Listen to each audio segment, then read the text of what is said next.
जति टकाउनुहुन्छ त्यति नै निक्लेर आउँछ। आज मेरो सचिवजी अध्यक्षको कुर्सीमा बसेको हेर्दा सायद म भन्दा खुसी कोही नहोला। मञ्चमा आसीन प्रमुख अतिथि Rotarian Shivprasad Adhikari sir, district 3292 बाट पाउनुभएका डिस्ट्रिक्ट सेक्रेटरी चन्द्रभक्त अधिकारीजी, इन्स्पेक्टर अप्रिल चापागाई सर, यस डिस्ट्रिक्ट यस रोटराक्ट विराटनगरका अध्यक्ष, पूर्व अध्यक्ष तथा डिस्ट्रिक्ट 3292 मा विभिन्न पदमा आफ्नो भूमिका निभाइसकेका मेरा अग्रज तथा हालै डिस्ट्रिक्ट मेम्बरशिप कोअर्डिनेटरको पद सम्हालिरहेका रोटराक्टर एरोस पौडेलजी, मेरा समकालीन अध्यक्ष साथी तथा यस जौनपुरका जेडादार युरिका घिमिरेजी तथा जौनपुरका मेरा समकालीन अध्यक्षज्यूहरू तथा हालै इन्स्टल्ड इलेक्ट भएका नयाँ अध्यक्षज्यूहरूलाई न्यानो अभिवादन। गएको कार्यकाल कस्तो रह्यो तपाईहरुले स्क्रिनमा हेरिसक्नु भएको छ। ठिकै रह्यो, राम्रै रह्यो, बवाल रह्यो, यसको मूल्याङ्कन तपाईहरु आफै गर्नुहोस्। तपाईहरुमा यो छोड्यो। हामीले जति जानेका थियौं, हामीले जति सिकेका थियौं, हामीले जति हेरेका थियौं, हामी त्यति नै गर्यौं र सायद राम्रै गर्यौं जस्तो लाग्छ, हैन र? चाहे त्यो डिस्ट्रिक्टको पहिलो इभेन्ट फर्स्ट पिएस मिट गराउनतिर होस् या विश्वको पहिलो ग्लोबल ग्रान्ड सफलतापूर्वक सम्पन्न गर्नुतिर होस्, म हैन, मेरा सम्पूर्ण कार्य समिति टिम अहोरात्र खटी आज हामी यहाँसम्म आइपुगेका छौँ। एक्लै सम्भव थिएन, यो मैले बुझेको थिएँ, जानेको थिएँ। त्यसैले कार्य समितिका सम्पूर्ण टिमलाई एकजुट लगेर आज हामी यहाँसम्म आइपुगेका छौँ। सायद त्यही भएर आज हामीले मिलेर सायद एक वर्षमा 114 वटा कार्यक्रम, 26 वटा जेनरल मिटिङ, 13 वटा बोर्ड मिटिङ र 2टा क्लब एसेम्ब्ली गर्न सफल भएका छौँ। साँच्चै समय त निकै छिटो बित्दै गएको छ। अस्ति भर्खर अध्यक्ष बनेको गौरव लिन पाएकै थिए, यो सकिने हैन र?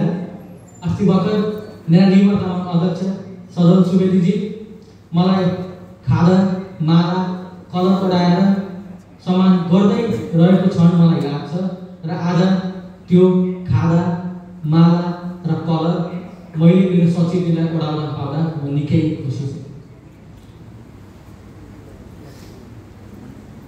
विशेष धन्यवाद दिन चाहन्छु मेरा सचिवज्यू, मेरा सहसचिव विवेकजी, कोषाध्यक्ष अनिलजी, मित्र बेनु तथा पूर्व अध्यक्ष एरोस पौडेल, सजल पोखरेल, निर्धाय तथा सम्पूर्ण कार्य समिति टिमलाई धन्यवाद। र सम्पूर्ण कार्यकालमा मेरो साथ मलाई माया र समर्पण देखाउनको लागि र अब आशा राखेको छु कि म प्रति देखाएको माया, म प्रति देखाएको सम्मान तपाईहरुले हाम्रा यस क्लबको प्रथम महिला अध्यक्षलाई देखाउनुहुनेछ। यस मञ्चबाट बिदा लिनुभन्दा अगाडि केही शब्द त मेरो सचिवज्यूको बारेमा पनि भन्नु नै पर्छ, हैन र? मेरा सचिवज्यू, बहिनी, नवनिर्वाचित अध्यक्षज्यू, तपाईको योग्यता, तपाईको क्षमता, तपाईको लिडरशिपमा संकोच यहाँ रहेका कसैलाई पनि छैन। मलाई त पक्कै पनि छैन।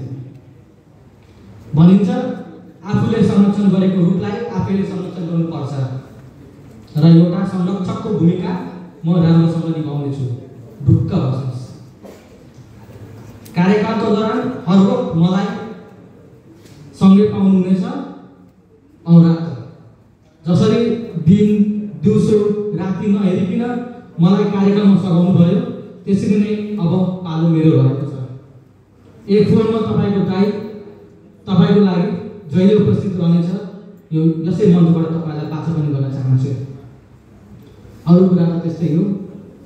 अब चिया फेलोसिपमा चिया खुवाउने जिम्मेवारी चाहिँ तपाईको रहेको छ। धन्यवाद सम्पूर्ण हाम्रा कार्य समिति टिम मलाई साथ, सहयोग, माया देखाउनु भएकोमा। कार्यकालको दौरान केही गल्ती भयो भने गल्ती भएकै होला, पक्कै पनि सिकाउने क्रम जारी नै छ। केही गल्ती भएको छ भने मनमा नराख्नु होला। आफ्नो सानो भाइ कि ठुलो दाइ सम्झेर क्षमा याचना माग्छु र म आशा गर्छु तपाईँहरूले मलाई क्षमा पनि गर्नुहुन्छ।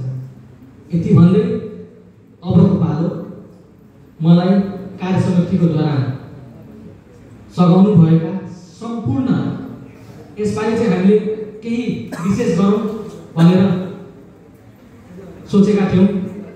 हिजो भर्खरै मेरो कुरा हाम्रा सचिवजीसँग हुँदै थियो, सहसचिवजीसँग हुँदै थियो। उहाँले भन्नुभयो प्रेमजी यसपालि के अनौठो गर्नुहोस्, के गर्नु भन्नु भएन, के अनौठो गर्नुहोस् भनेर मलाई भन्नुभयो। ल ठिकै छ, के अनौठो गरौँ। त्यसैले 2024-25 मलाई एक कलमा मैले जसलाई जे जिम्मेवारी दिएँ त्यसले मलाई त्यसरी नै सहयोग गर्यो। म एक विशेष व्यक्तिलाई सम्मान गर्न चाहदिनँ, म सम्पूर्ण कार्य समिति टिमलाई सम्मान गर्न चाहन्छु। मेरो लागि मेरा प्रत्येक सदस्य मलाई सहयोग गर्नुपर्ने गर्ने सम्पूर्ण कार्य समिति सदस्यहरू मेरो लागि उति नै महत्त्वपूर्ण रहेका छन्। चाहे मेरो सचिवजी हुनुहोस्, चाहे मेरा सदस्यजी हुनुहोस्, चाहे मेरो कोषाध्यक्षजी हुनुहोस्, चाहे मेरो पूर्व अध्यक्षजी। धन्यवाद सबैजनालाई।